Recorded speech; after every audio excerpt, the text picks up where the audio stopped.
que asisten a este trabajo que tenemos con Gaspar todos los domingos sobre el compendio de la doctrina secreta, que es una aportación de la escuela de Crotona, de la Sociedad Teosófica, para todos los hermanos de habla hispana. Así es que bienvenidos todos, y todos los que vayan llegando también bienvenidos. Buenas tardes. Gaspar, esperamos entonces la invocación de parte suya. Gracias. Hay una beatitud y un poder más allá de nosotros mismos que vienen en ayuda de aquellos que están preparados para recibirlos. Volvámonos hacia aquellas grandes fuentes, de las cuales emanan incesantemente la fortaleza y la inspiración, para todos los que, olvidando el yo, están resueltos a aprender y a compartir sin reservas. La semana pasada, el domingo pasado, pudimos ver ya las 3 proposiciones fundamentales de la doctrina secreta, que desde las notas que el capitán Bowen copió de las recomendaciones que HPB le hizo para poder comprender bien esta obra, le enfatizó que era lo primero que tenía que comprenderse. Aparte de ello, que en este compendio no aparecen, hay varias ideas básicas que ustedes pueden todos seguir si alguno no las tiene en el resumen de esas notas. Y bueno, las notas están atrás, como él las copió, que hizo la hermana Yante Hopkins hace muchos años y que está traducido al español bajo el nombre de más bien un folleto, un libro, Fundamento de la Filosofía Esotérica. Pues yo les recomiendo que los que no hayan nunca estudiado la doctrina, que los que no hayan tenido anteriormente un contacto con ella, traten de buscar esta edición que ella hizo. Y también habló de Isis Sinbad, que también recomiendo que tengan siempre al tanto, y de toda una serie de ideas básicas que son fundamentales para poder entender esta obra, aún en este compendio donde nos vamos a obviar muchas de las líneas paralelas que Blavatsky fue explicando en esta obra. Nosotros vimos que hay estas 3 proposiciones: la seidad o realidad absoluta, que no es un ser, sino el origen de donde emanan todos los seres, la causa sin causa, la raíz sin raíz. La segunda, que es la alternación o respiración, por eso se le llama el gran aliento del universo, que por un periodo de tiempo manifiesta las leyes, sobre todo la ley de evolución, la ley de karma, la ley de reencarnación y todas las demás leyes que podamos conocer tanto en el plano físico como en planos superiores, y el proceso y el tiempo también, o no proceso de manifestación, o pralaya, como se le llama en el oriente, o noche del universo en que todo queda en reposo. Y eso se hace porque hay un principio que es lo que recoge la tercera proposición fundamental, que es que toda mónada, todo centro, todo punto de conciencia de esa seidad tiene que pasar por el dual proceso de descender a estos, durante una expiración del universo, a estos planos que forman seidad o que emanan de esa seidad, no, porque no es un ser, que emanan de esa seidad, y a través del doble proceso de ese descenso y un reascenso. El descenso se llama involución, entrada en la materia. El reascenso se le llama evolución, desarrollar la autoconciencia, que también emana de esa seidad, como el gran, porque es uno solo, logos cósmico, pero con 3 aspectos. El primero, que provee la ideación y se reabsorbe otra vez en la seidad, en la fuente de todos los seres, y los otros 2 aspectos del que sí se manifiestan como un ser: la inteligencia y la acción de ese universo, que es lo que se le llama la Trinidad de todas las religiones que surgen de la filosofía, que tienen la esencia del mensaje de ese mismo logos que se va repitiendo a través de jerarquías subsidiarias durante todas las etapas de ese universo manifestado. Y nos aclara ella, en su modo de ser absoluto, el principio uno, bajo sus dos aspectos para Brahman y Mula Prakriti, que es como se le llama así en el Oriente, y después esa misma terminología la absorbió la religión hinduista, pero primero fue como una enseñanza fundamental, un mensaje del mismo logos y de sus personificaciones no antropomórficas, pero sí de sus aspectos aparentemente personales, para que la humanidad pudiera tener su vía de evolución. La humanidad no está dejada al acaso, ni por la seidad en sí misma, ni por sus jerarquías manifestadas, sino que es guiada, y esta evolución es, vamos a decir, fundamentada, protegida, estimulada desde esa inteligencia universal manifestada. Pero esos dos aspectos carecen de lo que llamamos nosotros la división en el nivel sexual. Es una mera división. Los que tuvieron en la segunda exposición que estamos teniendo de esta serie, se recordarán la figura del disco blanco, el disco con el punto y después un disco con el diámetro horizontal.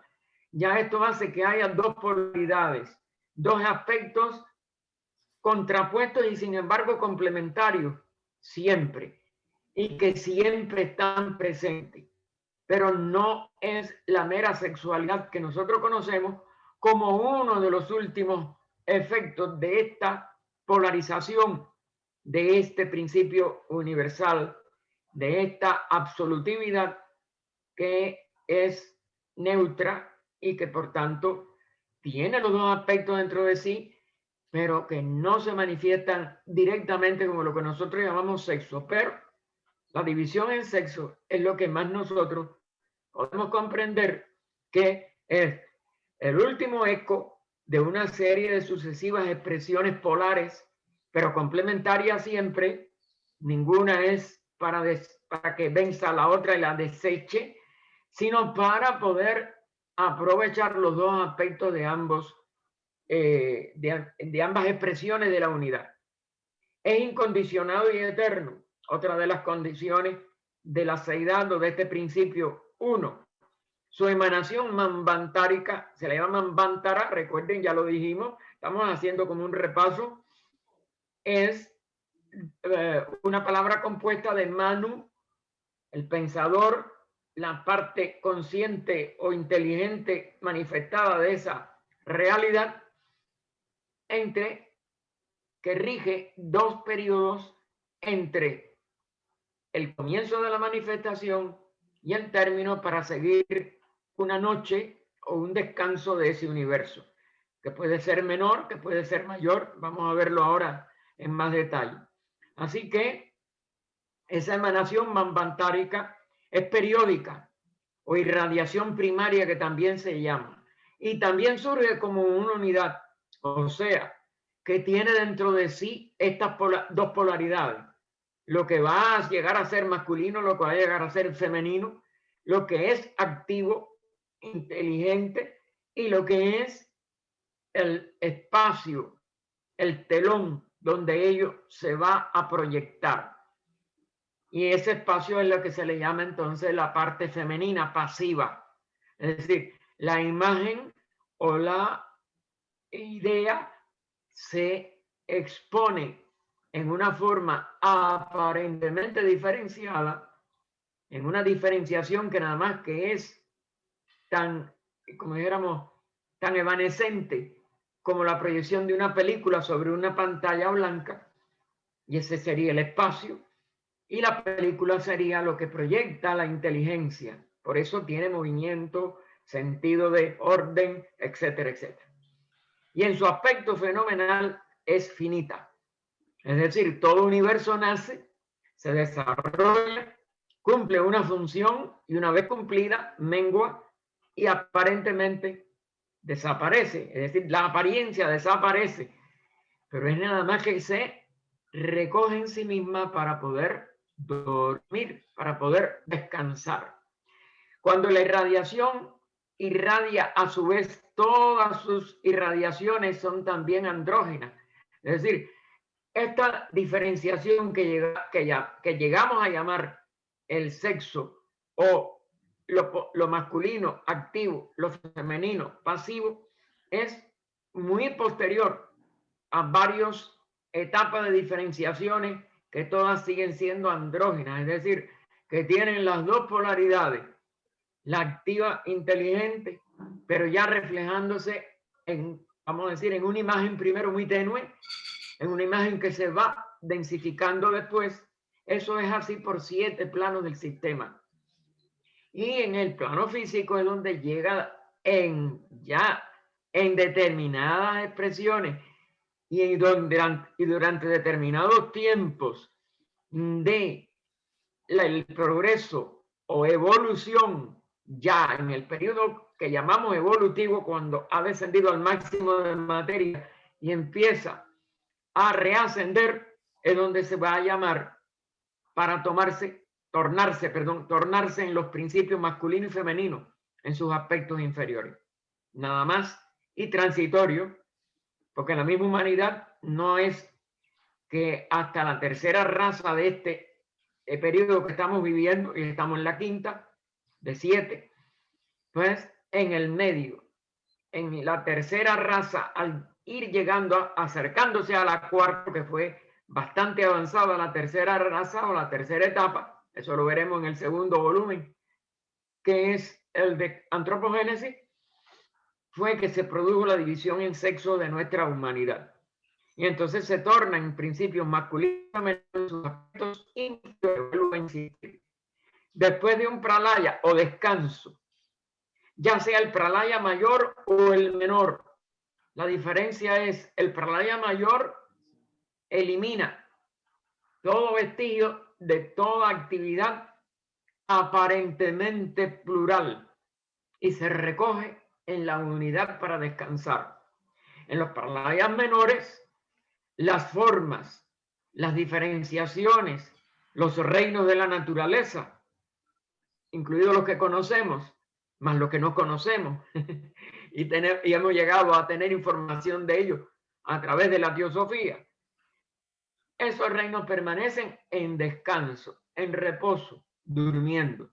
Es lo que se le llama en el hinduismo los días y las noches de Brahma. De esa expresión que llamamos el logos. Pero cuando es toda la diversidad en planos y en reinos, etcétera, de la más sutil a la más densa, desaparecen, es un pralaya mayor.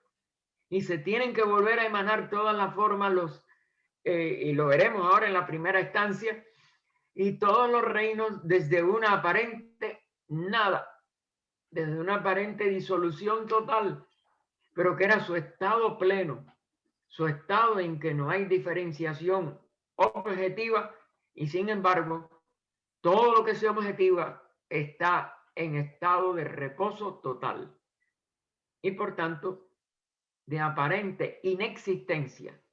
Y la palabra existencia, que es estar fuera de, indudablemente no existe nada, pero es el todo.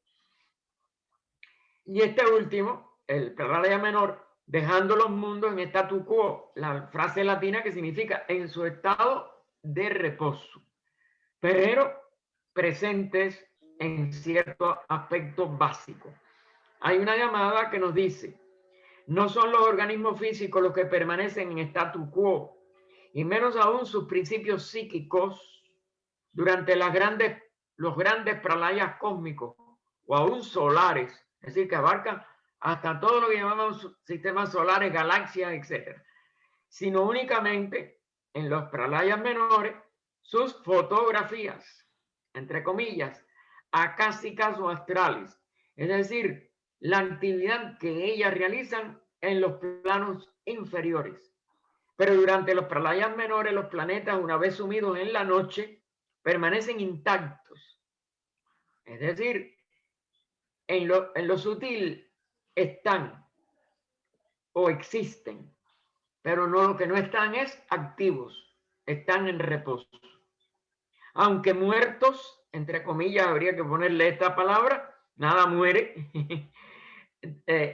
Vamos a decir, aparentemente inactivos, a la manera de un enorme animal que sepultado en los hielos polares se conserva igual durante largos periodos. Aquí nos compara con eso. Ustedes saben que sobre todo en Siberia se llegaron a encontrar grandes, ¿cómo se llama?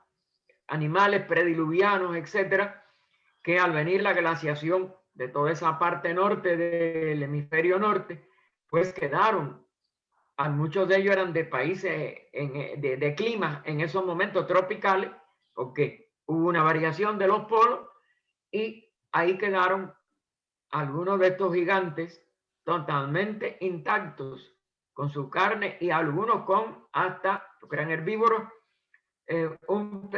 algunos trozos de árboles que estaban comiendo o de hojas que estaban comiendo de esos árboles que no habían podido ni llegar a deglutir por lo inminente que fue el cambio, lo rápido que fue el cambio de clima, y de clima tropical inmediatamente pasaron a congelarse.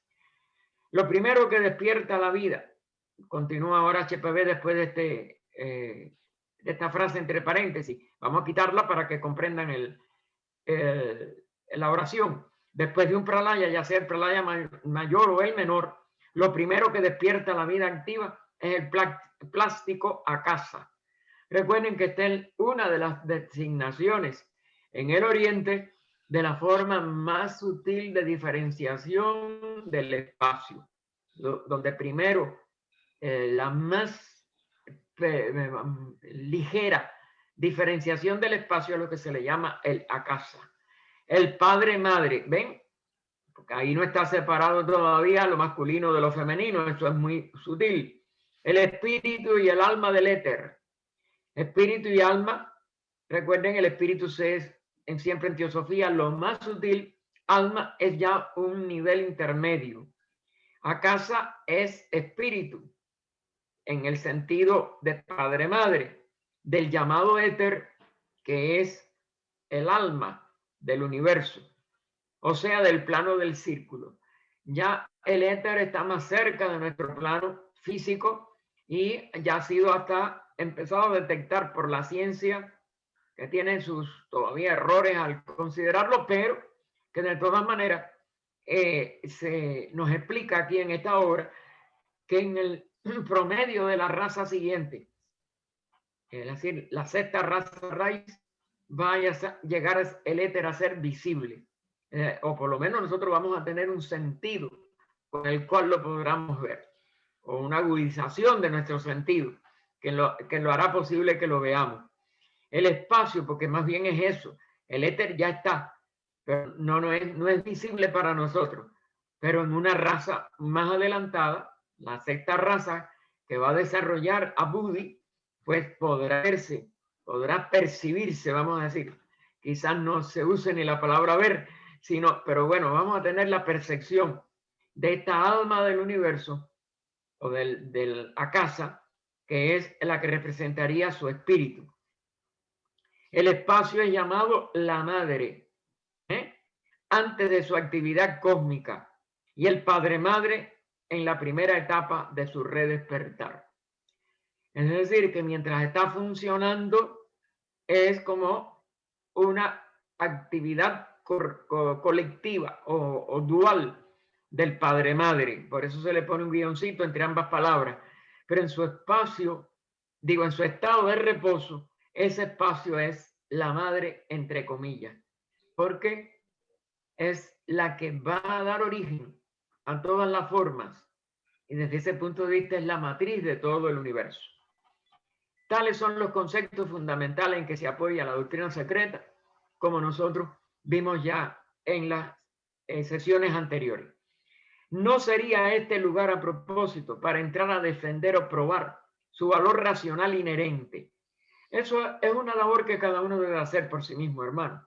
La racionalidad de nuestras enseñanzas tiene que ser, como si dijéramos, el resultado de nuestra propia investigación, de nuestro propio esfuerzo por despertar nuestra capacidad de discernimiento, que cuando se aplica a la parte espiritual es el primer paso para poder lograr nosotros salir del estado promedio de evolución humana y avanzar. Y ese discernimiento se tiene que ir profundizando. En la India por eso se le llama viveka, a la capacidad ya de la aspiración espiritual por comprender la diferencia entre lo perecedero y lo imperecedero, entre lo mortal y lo inmortal. Porque si lo convertimos en una creencia, unos afirmándola, los otros negándola y convirtiéndose en acérrimos negadores del espíritu, del alma, de la ley de evolución, etc. Y considera el universo como una casualidad y o lo considera supersticiosamente o con la opinión de otros como una búsqueda espiritual, no es ninguna de las dos cosas. Seguimos en un estado de ignorancia sin nosotros buscar dentro de nosotros mismos lo que tiene de verdad o lo que tiene de valor estas enseñanzas o las enseñanzas de cualquier filosofía, de cualquier religión o de la ciencia materialista, que es la que ha avanzado bastante en el mundo nuestro de hoy. Así que tenemos que ver el valor racional inherente. Eso es por verdadero viveka, que le dicen en la India, o en el sánscrito, de la que procede el lenguaje de todas estas enseñanzas. Ni puedo tampoco, dice ahora HPB, detenerme a demostrar cómo se hayan de hecho contenidos en todos los sistemas de filosofías dignos de este nombre. Es decir, filo, amor, sofía, sabiduría. No es un amor al conocimiento intelectual, al conocimiento de los sentidos, que sabemos que están limitados, los de la vista a una serie de vibraciones por segundo, a las del oído igual, la del gusto, la del tacto, todo ello es limitado. Y sabemos que ya científicamente mismo en el mundo físico hay una enorme cantidad de vibraciones para las cuales nuestros 5 sentidos no responden todavía, al menos ahora. Y entonces, ¿por qué negar que otras personas pueden llegar a percibir lo que nosotros no percibimos si las vibraciones existen? Y lo único que percibimos con nuestros 5 sentidos son vibraciones. Eso nos debe llegar a eso, a que busquemos no el conocimiento de lo que hoy percibimos, de lo que hoy somos capaces de percibir, sino todas las posibilidades, como ya sabemos que son ilimitadas, de acuerdo a la rama más moderna, pero también más profunda y más trascendente de la ciencia, que es la física cuántica. Si bien a menudo bajo un disfraz engañoso. Es decir, igual que tenemos ilusiones ópticas, ilusiones táctiles, ilusiones de temperatura, hay toda una serie de formas de comprobar que nuestros sentidos nos engañan de muchas maneras cuando no tenemos nosotros la capacidad de atender a la posibilidad de percibir incorrectamente y juzgar incorrectamente lo que percibimos, pues nos debe llevar a nosotros tratar de profundizar también en la búsqueda de la verdad de nuestra vida y de la vida de todo el universo, pues de una manera sabia, de una manera superior. Cuando el lector los haya comprendido claramente y haya visto la luz que arrojan sobre todos los problemas de la vida, no necesitarán mayor justificación a sus ojos, puesto que su verdad será tan evidente para él como la luz del sol. Es decir, si nosotros investigamos, la investigación nos llevará no a una creencia, no a un escepticismo, no a una superstición, sino a la evidencia de verdades que hoy no podemos tener la capacidad de comprender ni de percibir. Paso, por tanto, dice ella, al asunto objeto de las estancias, tal como se dan en este volumen, agregando un esbozo estructural de ella con la esperanza de facilitar así el trabajo del estudiante, al poner ante su vista en pocas palabras el concepto general explicado en ellas. La historia de la evolución cósmica, tal como se haya expuesta en las estancias, que de cosmogénesis son 7, de antropogénesis después la parte de la evolución del hombre van a ser 14, es, por decirlo así, la fórmula algebraica. Es decir, ella lo que nos va a dar es una fórmula.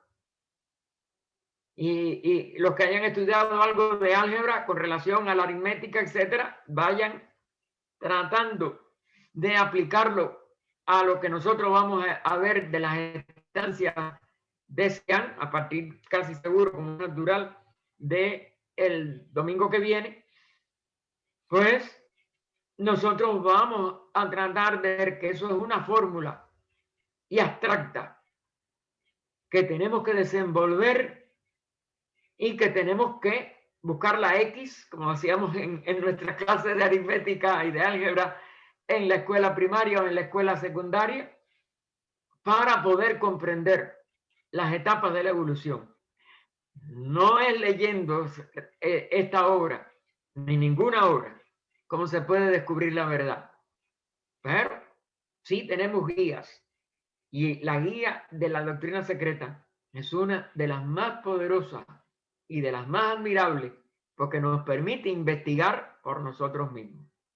Por lo tanto, el lector no debe esperar encontrar en ellas un relato de todas las etapas, ni del universo ni de la evolución humana, y transformaciones que tienen lugar entre los comienzos de la evolución universal, y nos lo pone entre comillas, porque no puede abarcar lo que es el universo total. Eso sería imposible, tendríamos que ser ya muy avanzados en el estudio superior de la teosofía trascendente y nuestro presente estado. Sería tan imposible hacer tal relato como sería incomprensible y era. Pueden captar la naturaleza del plano de existencia inmediato al que por el momento se haya limitada su conciencia. Nosotros, a través de los sentidos y la mente, que los resume en una sola información, tenemos una serie de conceptos que no pertenecen a este mundo físico. Tenemos sobre todo la capacidad de hacer abstracciones, pero nosotros no tenemos la capacidad de contemplar, de examinar y de conocer profundamente ni aún el plano siguiente que sigue a nuestro plano físico. Y los planos de esta manifestación son, de acuerdo a la filosofía esotérica, la teosofía, 7. Si nada más que estamos sujetos a uno. Y a través de nuestras herramientas internas podemos quizás llegar a la comprensión del segundo, pero que no lo tenemos todavía. Imagínense los 5 que siguen más arriba. Por eso la teosofía es un reto, pero un reto digno de tomarse. Y un reto digno de investigarse, no de creer, no de negar. Las estancias dan, por lo tanto, una fórmula abstracta que puede aplicarse mutatis mutandis, es decir, teniendo en consideración toda esta diversidad de posibles ascensos para llegar a la verdadera primera expresión de este universo. Y aquí volvemos, que ya lo hemos dicho, al origen etimológico de la palabra, lo uno, que aparece como diverso, pero que en realidad no lo es, sigue siendo una unidad. Y esto es una de las cosas más difíciles que vamos a tener siempre en nuestro desarrollo interno. Cómo comprender y mantener nuestra capacidad de búsqueda de la vivencia de lo uno, pero sabiendo que estamos expresándonos y que estamos apresados por la apariencia que es diversa. Y de ello no vamos a poder salir con facilidad, sino después de una gran investigación que nos permite incorporar a nuestra vida las leyes por las cuales podemos ir ascendiendo o reascendiendo. De acuerdo a la doctrina teosófica, descendimos desde esa unidad a estos reinos, a estos cuerpos, pero tenemos que reascender en conciencia para redescubrir la unidad de donde hemos llegado aquí, desde la que hemos llegado aquí. Así que tenemos que aplicarlo a nuestra tierra diminuta, es lo primero que tenemos que conocer, a la cadena de planetas de que esta tierra forma parte, porque como todo es centenario, esta tierra es el globo de acción de causas de otros 6 que no son físicos, que no los hemos percibido y que tenemos que empezar a investigar para comprender que ese centenario no solo está en el planeta, está en nosotros, y que solamente por el desarrollo de nuestro centenario podemos comprender la cadena de planetas, que hay 3 que también son de causas en descenso y 3 más sutiles que no vemos, que no hemos podido conocer hasta ahora, que son los de efectos de esa ley de evolución. Igual, aún en la Tierra tenemos que mientras vivimos en nuestro cuerpo físico, creamos una serie de causas que tienen que llegar a producir sus efectos. Y la parte positiva de esos efectos se produce para cada encarnación, después de la muerte, en lo que llamamos la asimilación de todo lo positivo, mientras que lo negativo queda como escandas, diría un budista, como efectos kármicos que tenemos que volver a la tierra mientras no lo llevemos al equilibrio total, en que no quede ninguna cifra para compararlo con un estado de cuenta o un libro mayor en el debe, o una serie de cifras en el haber.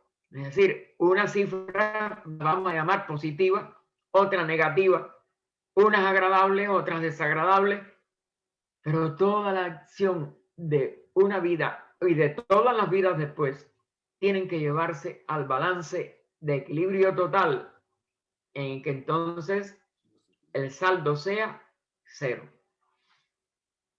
Y esa es la forma en que este estudio hay que, vamos a decir, estar alerta para poder comprender esa equidad de la ley que llamamos karma, que se llama destino en las religiones a veces, etcétera, que no es nada más que la ley de llevar toda acción a una reacción totalmente exacta con la acción para que el equilibrio nos permita regresar entonces a la unidad.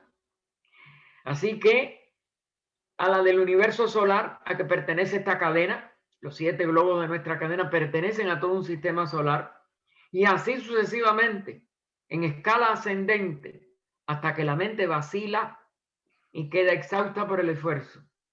Es más, hasta que llegamos a comprender que la mente nunca va a tener el todo, porque los niveles más abstractos, los niveles más espirituales de esta expresión centenaria, tanto del universo, del sistema solar, de nuestro sistema planetario, o de cada ser humano que refleja ese centenario y que es un microcosmo pequeño, pequeño, del macrocosmos de todos estos niveles, ya sea lo apliquemos a la cadena planetaria, al sistema solar o el universo total, también tiene que, como dijéramos, dilucidarse en la realización de lo que lo originó.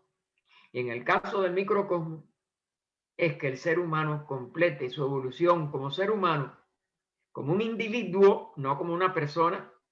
Las personas son las que formamos en cada encarnación, pero el total de todas las encarnaciones nos va a dar el desarrollo total del individuo al nivel de una autorrealización plena del centenario que lo lleva a convertirse en una jerarquía superhumana. Es decir, que no, aquí no termina la evolución. Es más, una de las cosas que vamos a aprender es, de acuerdo con las enseñanzas teosóficas, la evolución no tiene principio concebible, ni lo hay, de acuerdo con las instrucciones de los grandes seres, ni tiene un fin concebible. Y por eso lo que vamos es a ver que hay etapas de evolución que llamamos reinos, primero de almas grupales, en el ser humano único, con alma individual, y después superhumanos, en que son jerarquías de seres donde la individualidad que no se pierde funciona nada más que en unidad total con el resto de la jerarquía que pertenecemos. Como una unidad mayor, en una armonía total, sin posibilidad, por sabiduría, de engendrar las luchas, incomprensiones, guerras, etcétera, que vemos todavía en el reino individual. Vamos entonces a ver las 7 estancias que se dan en este volumen de cosmogénesis. Representan los 7 términos de esta fórmula abstracta. Se refieren y describen las 7 grandes etapas del proceso evolutivo, de que tratan los Puranas. Recuerden que en la India lo más sagrado y lo más profundo de lo que iluminó la gran cultura de la India original, que nosotros todavía históricamente no la conocemos, y que ha quedado perdida en las tradiciones y en los anales ocultos que la fraternidad de adeptos guarda todavía para una humanidad que tiene que llegar, pero que no ha llegado, porque ahora seríamos tan irreflexivos como los romanos, los griegos, etcétera, que quemamos bibliotecas enteras, que seguimos quemando todo lo que no se aviene a nuestros prejuicios, y lo vemos todos los días. La gente no acepta lo que no comprende, y si supersticiosa o escépticamente lo desprecia, pues lo destruye y no lo guarda y no lo estudia ni lo quiere asimilar. Y ese es todavía nuestro estado de evolución. Vemos cuántas cosas valiosas se queman por ignorancia y por fanatismo. Y entonces, bueno, vamos a ver que estos Puranas son parte de las enseñanzas de la antigua India, pero ya no tan puras como los Vedas, no tan puras como los Brahmanas, los Upanishads. Eso más o menos le estoy dando un cierto orden, no es un orden definitivo o cerrado, pero los Puranas ya es como si diéramos la 4ª etapa. Los Vedas son los que más reflejan la sabiduría de la antigua India. Las Brahmanas y comentarios y himnos, etcétera, pues ya tienen alegorías, formas, como si dijéramos, como pasa con la literatura, ¿no? Indirectas de decir las mismas verdades. Los Upanishads ya tienen igual algunos velos que no están en el nivel de las primeras escrituras, y los Puranas pues igual. Pero de todas maneras, los Puranas todavía conservan mucho de la terminología y mucha de la división de la expresión de la manifestación de lo uno en la apariencia de muchos. Y entonces en los Puranas quedan las 7 creaciones, pero le dan la palabra creación, que es la que tenemos, por ejemplo, nosotros en la Biblia occidental, que Dios creó la tierra y los cielos, etcétera, etcétera. La palabra crear ya da una idea de algo que se saca de la nada. Sí, de un pralaya parece que no hay nada y surge la manifestación, que es plural, pero no son creaciones, no son 7 días o 7 milenios o 7 lo que sea de tiempo de creaciones. Es el proceso por el cual lo que estaba descansando, lo que estaba en sí mismo, en lo que es, como es mejor llamarle, comienza de nuevo a existir, comienza una nueva existencia, un nuevo nacimiento. Eso es nosotros, como dijéramos, grandes ideas sobre lo inmenso del proceso de las creaciones. Mientras que en la Biblia nosotros lo tenemos como los 7 días de la creación. 6 de trabajo y uno de hablado de Manvantara y Pralaya.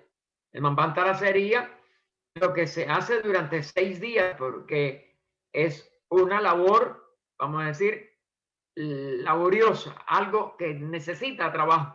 Y el descanso de un día, que no es así, es del mismo periodo que duró el Manvantara, pero sería su asimilación, que es de la misma, en cuanto ya vamos al oriente, la misma duración que el Manvantara anterior. Pero de todas maneras, el 7º día no es nada más que una alusión a el que hay que tener un descanso después de completar un periodo de cierta actividad y de cierta labor que queremos hacer. La estancia primera describe el estado del todo uno, es decir, el estado de pralaya total. Durante el pralaya, antes de la primera palpitación del redespertar de la manifestación. Va a pensar un momento para comprender que tal estado solo puede expresarse simbólicamente, porque ningún atributo de lo que nosotros vemos en nuestro mundo actual está activo durante ese final del pralaya. Y entonces vamos a ver que todos van a ser negaciones. Es decir, todavía no, y ya. Esa es la tónica de la primera estancia que vamos a estudiar en primer lugar. Por eso es imposible describirlo y ni aún puede ser simbolizado, porque los símbolos también están en relación con lo que conocemos. Y lo que conocemos es la manifestación, sino por medio de negaciones.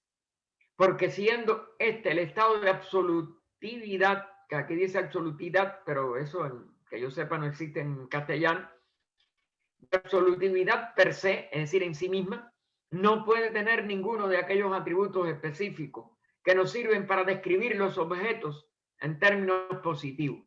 Es decir, que en la primera instancia no vamos a tener nada que diga sí, es, etc.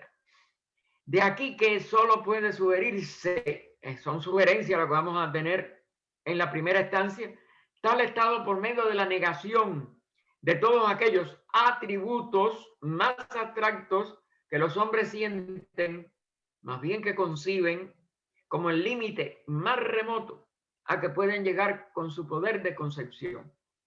Recuerden lo que dijimos en la primera proposición fundamental. Es inconcebible, por eso ella nos dice aquí, para llegar con su poder de concepción. Nuestra mente es con lo que concebimos. No vamos a poderlo concebir. Pero las negaciones nos van a tratar de poner en contacto con algo que va más allá de lo que concebimos. Y lo que sí va a surgir enseguida es que es inefable. La estancia segunda describe una etapa en que para una inteligencia occidental, como la nuestra, viene a ser casi tan idéntica al estado referido en la primera estancia, que para expresar la idea de su diferencia se requeriría todo un tratado. Eso lo vamos a ver cuando lleguemos a la segunda, no vamos a... Pero bueno, por tanto, debe quedar a la intuición, es la oportunidad que nos da la segunda estancia, empezar a tratar de intuitivamente ver la diferencia entre la negación total y, como si dijéramos, la proximidad de algo que todavía no está aconteciendo, pero que ya está, como si dijéramos, dando algún latido de lo que aquello va a hacer. Y a las facultades más elevadas del lector, el penetrar hasta donde sea posible la significación de la frase alegórica de que se hace uso. Es decir, en la segunda instancia, las referencias van a ser alegóricas. En verdad, hay que tener presente que todas estas estancias hablan más a las facultades íntimas, a la intuición sobre todo, que a la inteligencia ordinaria del cerebro físico, que es como único nosotros estamos entrenados y activados en general. La estancia tercera describe el redespertar del universo. Es decir, allí sí van a empezar a suceder cosas y nos las van a tratar de expresar porque son todavía tan fuera de lo que nosotros vemos en este universo que tenemos todavía que hacer un gran esfuerzo. Y ese redespertar del universo a la vida después del pralaya, después de la noche en que descansó totalmente. Refiere cómo surgen las mónadas, palabras que ustedes saben que vienen de Leibniz y de otros filósofos, pero que aquí nosotros no le vamos a dar el sentido occidental, sino nada más que el sentido que significa la palabra en griego y en singular, mónada, la unidad, la primera unidad manifestada, o la unidad total manifestada, de su estado de absorción en el seno del uno, donde son una, pero que van a expresarse ya como aparentes pluralidades, cuya etapa es la primera y superior en la formación de los mundos, y lo pone ya entre comillas, porque no hay mundos en plural, pero hay que ponerlo en plural por la sucesión de tantos manvántaras y la sucesión de diferentes duraciones o tamaños de expresión de un sistema solar contra un sistema planetario, contra un sistema de las encarnaciones o expresiones de ese sistema planetario, que también van a ser 7. El término mónada puede aplicarse lo mismo al más vasto sistema solar que al átomo más diminuto. Y sigue siendo una unidad. Esto es lo que va a ser más duro de que nosotros podamos seguir. La estancia cuarta presenta la diferenciación del germen del universo en la jerarquía septenaria, aquí donde van a empezar los septenarios, de poderes divinos conscientes, que son las manifestaciones activas de la suprema energía una. Sigue siendo una sola, sigue siendo una sola manifestación, pero va a aparecer como múltiples manifestaciones y múltiples energías. Y sobre todo, como múltiples jerarquías, en plural, siendo una sola. Ellos son los constructores y modeladores. Fíjense que ya no le dice nunca creaciones, sino constructores y modeladores. Y en último término, los creadores de todo el universo manifestado. Ese último término es el usado por las religiones, pero cuidado, nada se crea de la nada. En el único sentido en que el nombre de creador, lo vuelvo a poner entre comillas, es inteligible, dan forma al universo y lo dirigen. Es decir, es modelación, es construcción, como el que pone muchos ladrillos.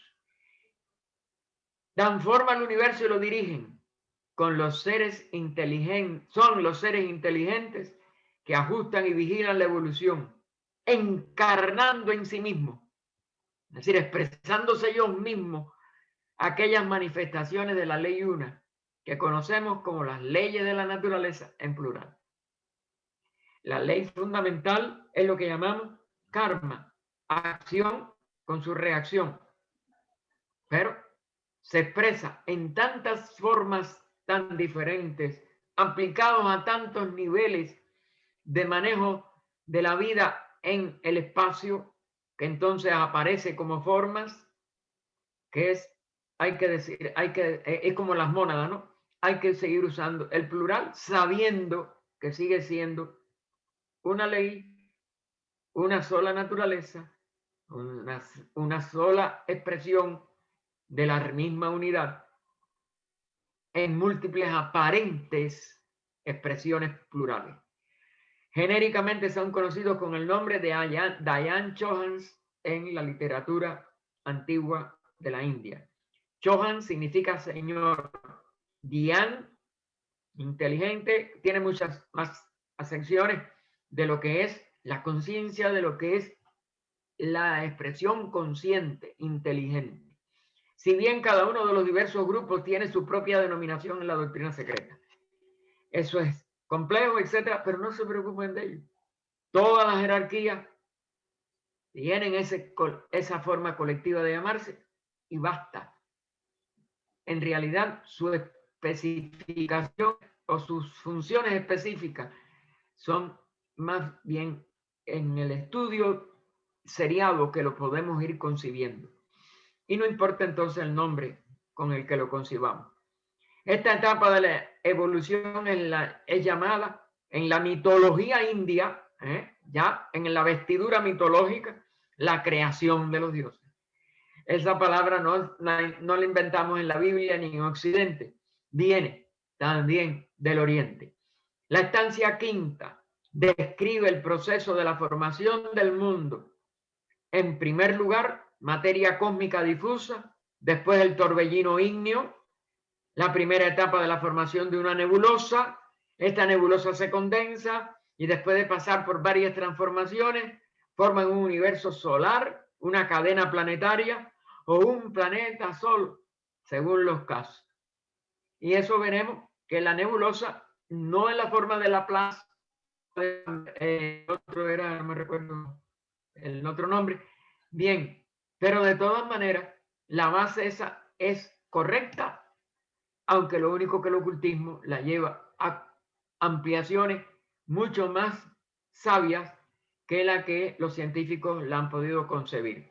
La estancia sexta indica las etapas subsiguientes de la formación de un mundo que llevan la evolución de tal mundo hasta su cuarto gran periodo, el 4, la mitad de 7, que corresponde al periodo en que vivimos actualmente. Nosotros vivimos esa mitad. Por eso es tan difícil. La estancia séptima continúa la historia, trazando el descenso de la vida hasta la aparición humana, y así termina el libro primero de la doctrina secreta. Eso es lo que vamos a estudiar a partir de la semana que viene. El desarrollo del hombre desde su primera aparición sobre esta tierra en la ronda actual hasta el estado en que hoy se encuentra constituirá Antropogénesis, el segundo volumen de inglés, tercer tomo de español. Recuerden que en español, en lo que es el compendio está nada más que en un solo libro. Las estancias que forman la tesis de todas las secciones se presentan traducidas en lenguaje moderno, pues hubiera sido por demás inútil hacer el asunto más dificultoso con la introducción de la fraseología arcaica del original, con su estilo y palabras enigmáticas. Se intercalan extractos de las traducciones china, tibetana y sánscrita de los comentarios que se dan a los discípulos, que Blavatsky fue una de las que los Himalayas los recibió, y glosas originales del Sensar, que es el idioma de los antiguos iniciados, anterior al sánscrito y del cual han surgido nuestros idiomas. Sobre el libro de Xi'an, que ya lo hemos visto en general, siendo esta la primera vez que dichas traducciones se vierten a un lenguaje europeo. Es casi necesario decir que tan solo se dan aquí porciones de las 7 estancias y después de las 14 de Antropogénesis.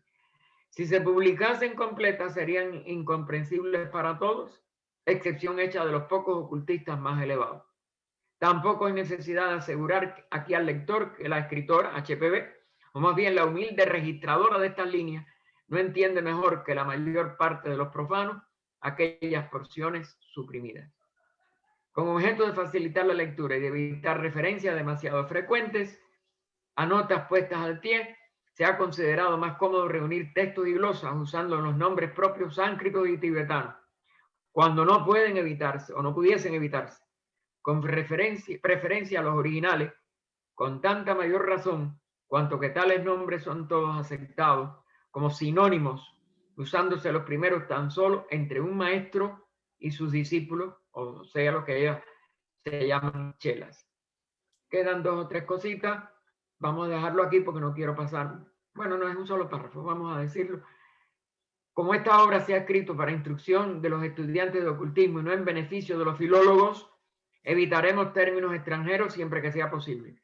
Únicamente cedemos en los términos intraducibles, que no se comprenden sin una explicación, pues todos ellos se darán en su forma sánscrita. Estos son casi todos los casos, los últimos desarrollos de este lenguaje, y pertenecen a la quinta raza raíz. El sánscrito, tal como ahora se conoce, como no lo hablaban los atlantes, y la mayor parte de los términos filosóficos empleados en los sistemas de la India posteriores al periodo del Mahabharata, no se encuentran en los Vedas ni en las estancias originales, sino tan solo sus equivalentes. Al lector, que ella en la obra original puso al teósofo, se le invita una vez más a considerar todo lo que sigue como un cuento de hadas, si así le parece, a lo sumo, como una de las especulaciones de soñadores aún no demostradas, y en el peor de los casos, como una de tantas hipótesis científicas pasadas, presentes y futuras, algunas de las cuales ya han muerto, mientras otras todavía están en pie. No es ella en sentido alguno inferior a muchas de las teorías científicas, y en todo caso, es más filosófica y más probable. Oh poderes del amor, os prometemos nuestra fidelidad, sabiendo que solo el amor puede redimir al mundo. Invocamos vuestra bendición sobre todos los que se esfuerzan por serviros. Invocamos vuestra bendición sobre todos los que están soportando sufrimiento, para que puedan descubrir en sí interno vuestro amor aún en medio de su angustia. Invocamos vuestra bendición sobre todos los que están infligiendo sufrimientos, para que en medio de su error puedan ser movidos a retornar a vuestro amor y serviros. Así terminamos hoy. Empezaremos la primera estancia el próximo domingo, si Dios quiere, en el nuevo, todavía en este mismo enlace, que es 28 de febrero, y en marzo ya empezaremos el nuevo enlace. Los que no hayan recibido nos los pueden pedir. Gracias por la atención y el esfuerzo para sobre todo los hermanos de España. Adelante. Gracias, gracias. Quiero dejar ahorita, antes de que tú intervenga, las preguntas.